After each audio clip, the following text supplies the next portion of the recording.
As we discussed before, some of the main components of the Ethereum block are the header, the transactions, including the transaction hash or the transaction root, and the state variable, the state hash or the state root.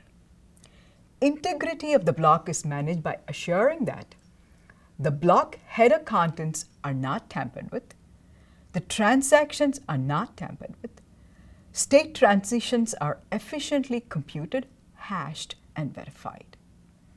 Remember, the blockchain is supposed to be an immutable record.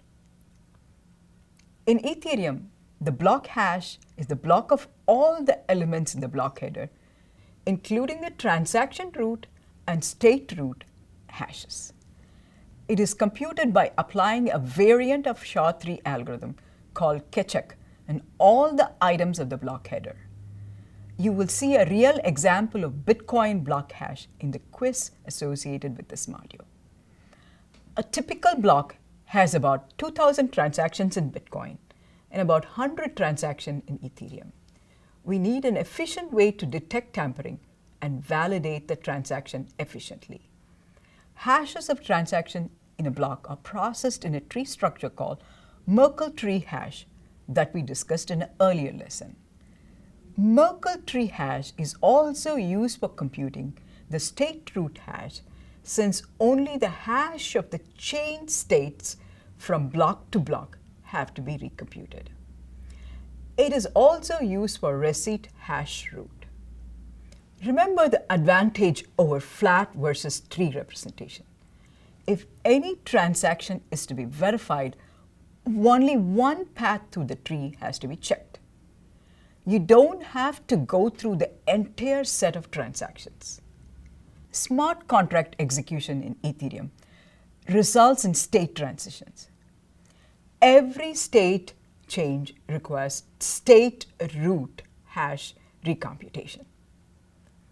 Instead of computing hash for the entire set of states, only the affected path in the Merkle tree needs to be recomputed.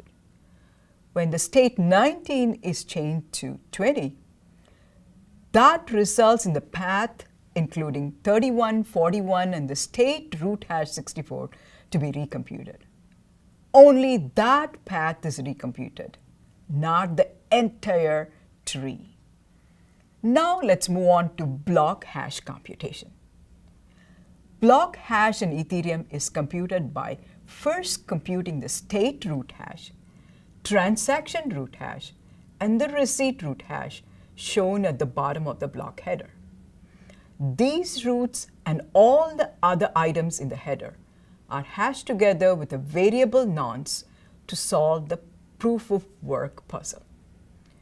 Block hash serves two important purposes: verification of the integrity of the block and the transactions, formation of the chain link by embedding the previous block hash in the current block header. If any participant node tampers with the block, its hash value changes, resulting in the mismatch of the hash values and rendering the local chain of the node in an invalid state. Any future blocks initiated by the node will be rejected by other miners due to hash mismatch. This enforces the immutability of the chain.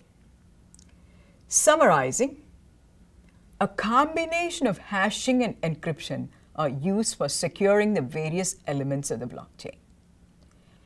Private-public key pair and hashing are important foundational concepts in decentralized networks that operate beyond trust boundaries.